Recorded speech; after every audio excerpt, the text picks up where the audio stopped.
నమస్తే, తెలుగు రాజ్యంకి స్వాగతం. నేను మీ సంధ్య. ఎప్పుడెప్పుడా అని ఎంతగానో ఎదురు చూసినా పెద్ద ట్రైలర్ రానే వచ్చింది. రావడంతో ఏంద్రా స్వామి అరాచకం అన్నట్టుగా రామ్ చరణ్ మరొక్కసారి తన నట విశ్వరూపాన్ని చూపించడంలో ఏ మాత్రం అతిశయోక్తి లేదు. అంత అద్భుతమైన పర్ఫార్మెన్స్ ఆ ట్రైలర్లో కనిపించింది. అంటే ఏమేమి ఎలిమెంట్స్ ఉంటాయి, స్టోరీ పరంగా చిన్న చిన్న కట్స్ తోటే హింట్స్ ఇవ్వడం జరిగింది.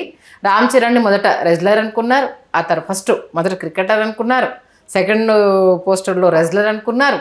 ఇవాళ రిలీజ్ అయిన ట్రైలర్లో ఆయన రన్నర్ కూడా తెలిసిపోయింది. అంటే ఆ ఊరికి పెద్దగా అక్కడ ఉన్న యూత్కి రామ్ చరణ్ ఒక ఐకాన్ అనేది చాలా స్పష్టంగా తెలుస్తుంది. అంటే తన ఊరికి సంబంధించి ఏదో సమస్యకు సంబంధించి ఈయన గేమ్స్లోకి రావడము, అది టర్న్ చేసిన విధానం, ఆ ఊరి సమస్య ఏంటి, దాన్ని అక్కడ దాకా ఎలా తీసుకెళ్ళాడు అనుకుంటూ ట్రైలర్లో అయితే మనకు హింట్ ఇచ్చేశాడు. అన్నీ బాగున్నాయి, ఒక్కొక్క చిన్న లోటు అనిపించింది. ఆ లోటు ఏంటి, అలాగే పెద్ద ట్రైలరు రాబోయే రోజుల్లో సినిమా పరంగా ఎలాంటి హైప్ని ఇవ్వబోతోంది, ప్లానింగ్స్, ప్రమోషన్ ప్లానింగ్స్ గురించి. మరి ఈ పెద్ద సినిమాతో రామ్ చరణ్ పాన్ ఇండియా స్టార్గా ఇంకా ఒక స్టాంప్ వేయించుకునే అవకాశం ఎంతవరకు ఉంది? కంప్లీట్ డీటెయిల్స్ తెలుసుకునే ప్రయత్నం చేద్దాం. చరిత్రకారులు, సినీ రాజకీయ విశ్లేషకులు చిలక శ్రీకాంత్ గారు మనతో ఉన్నారు. ఆయన మాటల్లో. శ్రీకాంత్ గారు నమస్తే. నమస్కారం సంధ్య గారు. నిన్నటి నుంచి అది ఈగర్గా వెయిట్ చేసిన పెద్ద ట్రైలర్ వచ్చిన తర్వాత పునకాల లోడింగ్ అన్నట్టుగానే ఉంది. ఏ మాత్రం ఎక్కడా తగ్గకుండా అన్ని ఎలిమెంట్స్ని చాలా అద్భుతంగా ట్రైలర్లో చూపించారు. చూశాక మీకేమనిపించింది? వాస్తవానికి చిరంజీవి గారు ఎంకింకరుడు అనే సినిమాలో ఆ బురదలో ఫైట్ ఒకటి ఉంటుందండి.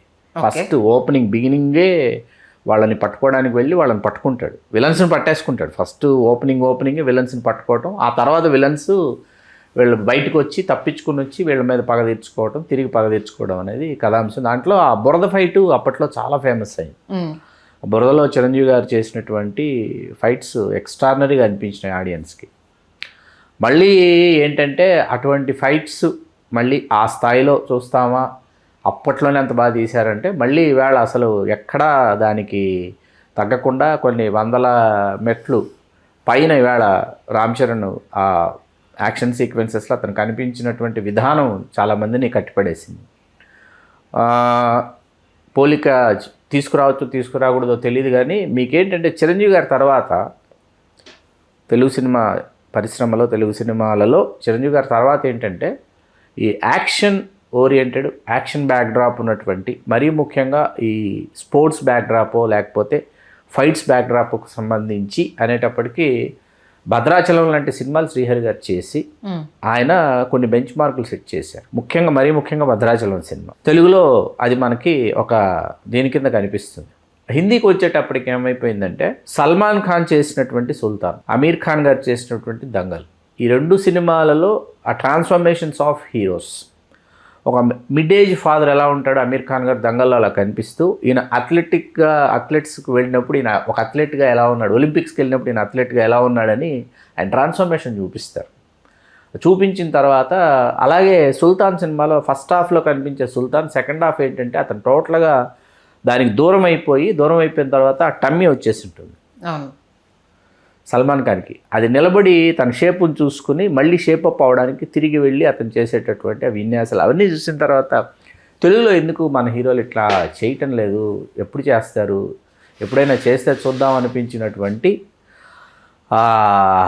ఎదురుచూపులు ఏవైతే ఉన్నాయో అవన్నీ కూడా రామ్ చరణ్ ఇవాళ ట్రైలర్లో తీర్చేశాడు అనమాట. ఒకసారి ఇక్కడ దక్షిణ భారతదేశంలో రామ్ చరణ్ అనే ఒక నటుడు ఉన్నాడు.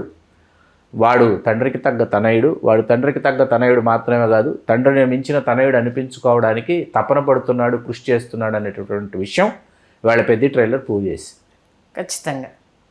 అలాగే పాన్ ఇండియా కాబట్టి మీకేంటంటే నెంబర్ ఆఫ్ ఆర్టిస్టులు వచ్చారు. నెంబర్ ఆఫ్ ఆర్టిస్టులలో మరీ ముఖ్యంగా కన్నడ సూపర్ స్టార్ ఆయన శివరాజ్ కుమార్ గారు ఆ పాత్ర, గౌరనాయుడు పాత్రని ఆయన ఒప్పుకొని చేయడానికి అంగీకరించి రావటం, అట్లాగే ఆయన చెప్పినటువంటి డైలాగ్, నాకు గెలవటం ముఖ్యం కాదు, బతకటం ముఖ్యం అనేది. అదేంటంటే వీటికి సంబంధించి యుద్ధ పాఠవాలకి, మల్ల విద్యలకు సంబంధించి కళలలో ఏంటంటే బ్రతికి చూపించాలని చెప్తారు. గెలిచి చూపించడం కాదు, బ్రతికి చూపించని చెప్తారు. బ్రతికి చూపించడం కన్నా గొప్ప ప్రతీకారం లేదు అనేది ఒక మాట. గెలవాల్సిన అవసరం లేదు, శత్రువుని ఓడించాల్సిన పని లేదు, కానీ నువ్వు బ్రతికి చూపించు, నువ్వు గొప్పగా బ్రతికి చూపించు, అదే గొప్ప ప్రతీకారం అనేటటువంటి ఒక ఇన్డెప్త్ ఇది ఆ పాత్ర చెప్పింది. అట్లాగే నాకు చాలా ఆసక్తికరంగా అనిపించింది జగపతి బాబు గారి పాత్ర, ఆయన గెటప్, ఆయన ఆ పాత్ర ఏం చెప్పదలుచుకుంది, ఆ పాత్ర యొక్క ఆర్తి ఏంటి, ఆ పాత్ర యొక్క తపన ఏంటి అన్నది వెయిటింగ్. ఇప్పుడు తండ్రి క్యారెక్టరా లేకపోతే ఆ ఊరి పెద్ద ఎవరైనా అన్నది రివీల్ చేయకపోవడం అనేది పెద్ద సస్పెన్స్. బొమ్మని రాణి గారు ఆయన డబ్బింగ్, సొంతంగా ఆయన డబ్బింగ్ చెప్పుకున్నారు బొమ్మని రాణి గారు, అదొకటి బాగా నచ్చింది. నంబర్ ఆఫ్ ఆర్టిస్టులు, రవికిషన్ గారు కావచ్చు, దేర్ ఆర్ సో మెనీ ఆర్టిస్టులు ఫ్రమ్ తమిళ్, మలయాళం, కన్నడ, హిందీ, భోజ్పురి. రవికిషన్ గారు భోజ్పురి, ఈజ్ ఫ్రమ్ ఆయన భోజ్పురి స్టార్ కదా, సూపర్ స్టార్ అక్కడ. వీళ్ళ దీస్ ఆల్ ఆర్ పీపుల్. ఆ తర్వాత మరీ ముఖ్యంగా అత్యంత ఆసక్తికరంగా ఉన్న మరొక అంశం ఏంటంటే చిరంజీవి గారు శ్రీదేవి గారు కలిసి నటించారు. ఇవాళ మరి రామ్ చరణ్ గారు జాన్వీ కపూర్ గారు కలిసి నటిస్తున్నారు. ఆ వారసులు అనేది ఒకటి అత్యంత ఆసక్తికరంగా, వాళ్ళ కెమిస్ట్రీ ఎట్లా ఉంటుందో చూడాలని చాలా ఆసక్తికరంగా ఉంది. ఎందుకంటే మనకు ఇప్పటి వరకు రివీల్ చేసిన 2 పాటల్లో ఒకటేమో తన గురించి తాను, చికిరి పాట ఏమో తన గురించి తాను పాడుకుంటున్నాడు, ఆ అమ్మాయి గురించి పాడుకుంటున్నాడు తప్ప వాళ్ళిద్దరు కలిసి డాన్స్ చేసిన స్టెప్పులు వేసింది లేదు. రై రై రారా అది కాదు. ఇప్పుడు ఐటమ్ సాంగ్ వచ్చేసి శృతి హాసన్ గారితో, అది 23 దాన్ని భోపాల్లో లాంచ్ చేస్తున్నారు. అక్కడ శృతి హాసన్ గారు ఖచ్చితంగా ఇంకొక పాట వీళ్ళిద్దరు డ్యూయట్. అది ఎలా ఉండబోతుందన్న ఆసక్తి అయితే సర్వత్రా నెలకొని ఉంది. చాలా ఆసక్తికరమైనటువంటి కథా కథనాలు అన్నవి మనకు తెలుస్తున్నాయి. కాకపోతే 2 పాత్రల 1 పాత్ర అన్నది తెర మీద చూస్తే కానీ మనకు అర్థం అవ్వదు. ఎందుకంటే మనం అంత తొందరగా మనల్ని తెలియకుండా ఒక మాయలో పెట్టాడు బుచ్చిబాబు. మాయలో పెట్టి మనకు చెప్పింది ఒకటి, లోపలికి వెళ్ళిన తర్వాత మరొకటి ఉంటుందని నాకు అనిపిస్తుంది. ఇక్కడ మరీ ముఖ్యంగా పదే రెగ్యులర్ క్యారెక్టర్ దగ్గర ట్విస్ట్ ఉంటుంది. అదే ఉంటుంది అంటే ఎవరో సాధించలేనిది ఇంకెవరో సాధించేటటువంటి, అక్కడ మీకు ఆ పాత్ర చెప్తోంది. ఏమని చెప్తోంది, మీరు నేను ఆడానని అనుకుంటున్నారు కానీ నేను పోరాడానని చెప్తున్నారు. కాబట్టి దేనికోసం పోరాడాడు, ఎందుకోసం పోరాడాడు అన్నది, ఆ కొండ కింద ఉన్నటువంటి ఆ ఊరు వాళ్ళ పరిస్థితులు ఏంటి, వాళ్ళ సమస్య ఏంటి, ఇలా చాలా కాన్ఫ్లిక్ట్స్ తీసుకొచ్చి ఇందులో పెట్టమూడు. మీకు సుకుమార్ గారి స్కూల్ అంతా ఎట్లా ఉంటుందంటే, సుకుమార్ గారి ప్రేషిష్యుడు కాబట్టి సానా బుచ్చిబాబు, మన భాస్కర్ గారు కావచ్చు, మన శ్రీకాంత్ అడ్డాల గారు కావచ్చు, దాని సో మెనీ పర్సన్స్ కదా వీళ్ళందరూ క్రియేటర్స్. మొదట సుకుమార్ గారు ఏం చేస్తారంటే ఓపెనింగే పీఠముడు వేసేస్తాడండి సుకుమార్ గారు. మొత్తం ఓపెనింగ్ సీన్లోనే, ఓపెనింగ్ ఎపిసోడ్లోనే మీకేంటి ఒక పీఠముడి వేసేసి ఆ పీఠముడిని ఇప్పుడు విప్పడం ఎలా అనేది మిగతా స్క్రీన్ ప్లే అంతా సుకుమార్ గారు నడిపించేది. అదే సానా బుచ్చిబాబు గారు తీసుకున్నారు. ఆవేళ ఆర్య చేసినప్పుడు కూడా సుకుమార్ గారితో తోలేటి ప్రకాష్ కానీ, వేమారెడ్డి కానీ, there are so many people, వాళ్ళందరూ కలిసి చేసినటువంటి ఆ ఏదైతే ఉందో, ఇక్కడ ఈవేళ సుకుమార్ గారు ఇక్కడ ఉన్నారు. ఈ సినిమాకి సంబంధించి సమస్తము సమకూర్చి ఆయన కూడా సెట్లో ఉండి ఈ సినిమా పూర్తయ్యేంత వరకు తన సినిమా పనులు ఏమైనంటే అవి ఈ సెట్లోనే కూర్చొని రాసుకుంటూ చేసుకుంటూ అట్లా ఆయన ఇక్కడ ఒక పెద్ద దిక్కులాగా వ్యవహరించారు. వాళ్ళ వృద్ధి సినిమాస్ కానీ, మైత్రి మూవీ మేకర్స్ కానీ, మనమందరం కూడా ఎదురు చూస్తున్నాము. కొత్త నిర్మాత వాళ్ళు చాలా తపనతో సినిమాని తెరకెక్కించారు. తర్వాత ఎగ్జిక్యూటివ్ ప్రొడ్యూసర్గా చేసిన వివై ప్రవీణ్ కుమార్ గారు, రామ్ చరణ్ గారితో తొలినాళ్ల నుంచి ప్రయాణం చేస్తున్నటువంటి వ్యక్తి. వీళ్ళందరి కళ అనమాట. ఈ కళ పెద్ద రూపంలో మనం సగర్వంగా తలెత్తుకునేటటువంటి సినిమా అయితే తెలుగు సినిమా చరిత్రలో పెద్ద నిలిచిపోతుంది సంజయ్ గారు. చాలా కాలం తర్వాత థియేటర్కి వెళ్ళి సినిమా చూడాలి అనుకునేటటువంటి ఒక ఆలోచన పెద్ద ట్రైలర్ కలిగించింది. థియేటర్కి వెళ్ళి మొదటి రోజు అభిమానులతో వాళ్ళ క్యారెక్టర్ల మధ్య సినిమా చూడాలని అనిపించింది. ఎంటైర్ ట్రైలర్లో బాగా నచ్చిన ఎలిమెంట్ అంటే రామ్ చరణ్ గారు జాన్వీ కపూర్ తన గురించి చెప్పినప్పుడు ఆ మ్యూజిక్ బిట్ అదొకటి బాగా అనిపించింది.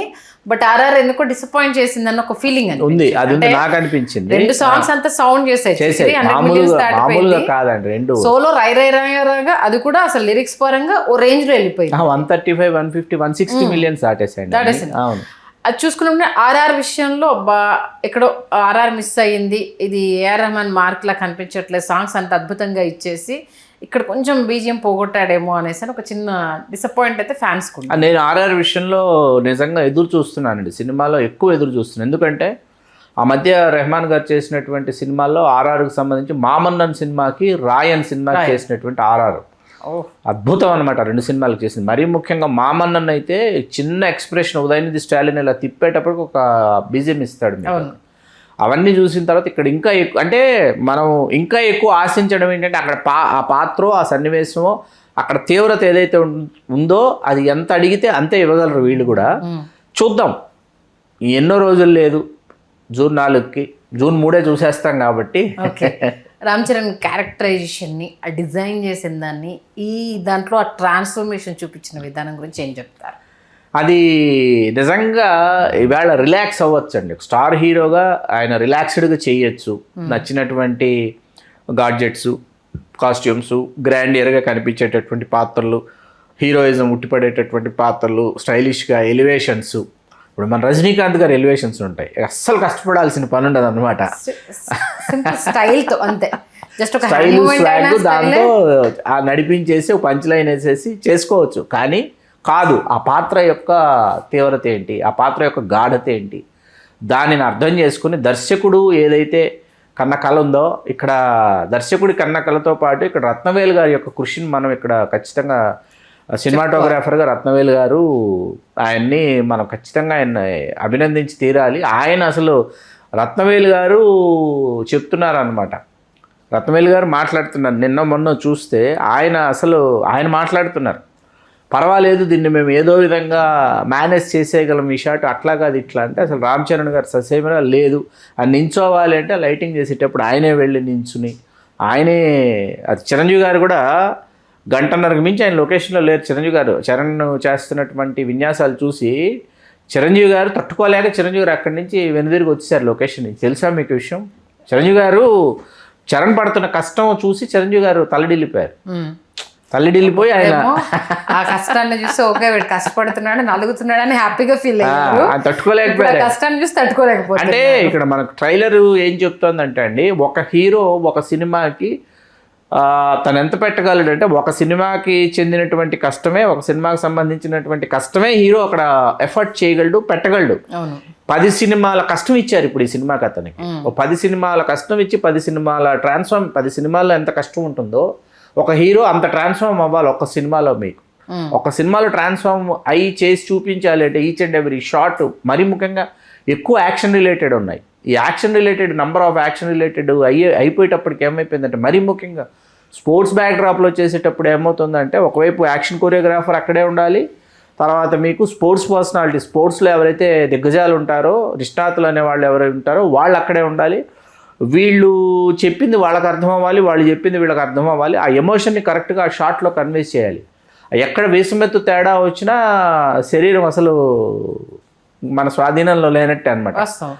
దానికోసం మీకు ఇక్కడ రత్నవేలు గారు మొన్న చెప్తున్నది చూశాను నేను. దానికోసం ఇక్కడ number of preparation days, number of exercises, number of homeworks, number of preparation days. ఎందుకంటే మీకు తెలుసో తెలీదో, రోబో సినిమాకి ఆయన సినిమాటోగ్రాఫర్ రత్నవేలు గారు. రోబో సినిమాకి సంబంధించి ఆయన 1600 పేజీలు మాన్యువల్ రాశాడు. ఆయన 1600 pages scene by scene, shot by shot, ఆయన సినిమాటోగ్రాఫర్గా దేనిని ఎట్లా చెయ్యాలి, ఎట్లా తీయాలి, ఏ లైటింగ్ స్కీమ్లో తీయాలి, దాని హీరోని ఎట్లా కావాలని చెప్పి 1600 పేజీల మాన్యువల్ రాసుకున్నాడు. ఆయన రాసుకున్న తర్వాత షూటింగ్కి వెళ్ళాడు. అట్లాంటి ఒక సినిమాటోగ్రాఫర్ రత్నవేలు గారు. అట్లాంటి రత్నవేలు గారు ఇక్కడికి వచ్చి ఏంటంటే, నంబర్ ఆఫ్ డేస్ ఎక్సర్సైజే అండి, నంబర్ ఆఫ్ డేస్ ప్రిపరేషనే. అంటే రోజు మీరేంటంటే, మీరు స్కూల్కి వెళ్ళి ఉదయం నుంచి సాయంత్రం దాకా క్లాస్లో కూర్చొని, సాయంత్రం పీఈటీ క్లాస్ అంతా అయిపోయిన తర్వాత మళ్ళీ మీకు అగైన్ ఇంటికి వెళ్ళేటప్పుడు మళ్ళీ హోంవర్క్ ఇచ్చి పంపించలేదు, షూటింగ్ ఉండదు. మీరు వెళ్ళాల్సిందే డైలీ లొకేషన్కి వెళ్ళాలి, ఆ గెటప్ వేసుకోవాలి, మీరు ప్రాక్టీస్ చేయాలి, ఇంటికి వెళ్ళిపోవాలి, షూటింగ్ ఉండదు. ఇలా నంబర్ ఆఫ్ డేస్ చేశారు. ఎక్కడి నుంచి పెడుతున్నాం, ఏ షాట్ పెడుతున్నాం, ఎలా చేస్తున్నాం, ఏది బాగుంటుంది, ఏ లైటింగ్లో చేస్తున్నాం, ఇదంతా ఎక్సర్సైజ్ చేసుకుని అప్పుడు షూట్కి వెళ్ళారు. ఇక్కడ మీకు ఎక్కువ సమయం తీసుకుంది సినిమా. ఇక్కడ మళ్ళీ విఎఫ్ఎక్స్ మళ్ళీ ఇక్కడ ఇవి వస్తాయి, అందుకు లేట్ అవ్వటం ఒకటి. లేట్ అయినా కూడా ఏంటంటే, ఒక మృష్టాన్న భోజనం అభిమానులకి, ప్రేక్షకులకి, సినిమాని ప్రేమించినటువంటి వాళ్ళకి. ఎందుకంటే ఆయన నటనలో ఇప్పటికే కష్టపడ్డాడు, నిష్ణాతుడు, అన్నీ తెలుసు. కానీ ఆయన నటనా జీవితంలోనే ఒక కలికితురాయి ఈ సినిమా అవుతుందని అనిపిస్తోంది. ఖచ్చితంగా అవుతుంది, అవ్వాలి. ఎందుకంటే ఆయన కోసము, బుచ్చిబాబు గారి కోసం, ఇద్దరి కోసం. ఎందుకంటే అప్కమింగ్ డైరెక్టర్స్కి ఇప్పుడు బుచ్చిబాబు అనేవారు ఒక దిక్సూచి కాబోతున్నారు. కష్టపడితే మనం సినిమా ప్రపంచాన్నే నమ్మితే, మన స్టోరీ స్ట్రాంగ్గా ఉంటే, ఎంత పెద్ద డైరెక్టర్నైనా, ఎంత పెద్ద హీరోనైనా, ఎంత పెద్ద ప్రొడ్యూసర్నైనా కన్విన్స్ చేయవచ్చు మన దగ్గర బలం ఉంటే అనేది. సానా బుచ్చిబాబు హిట్ కొడితే అది ప్రపంచానికి తెలుస్తుంది.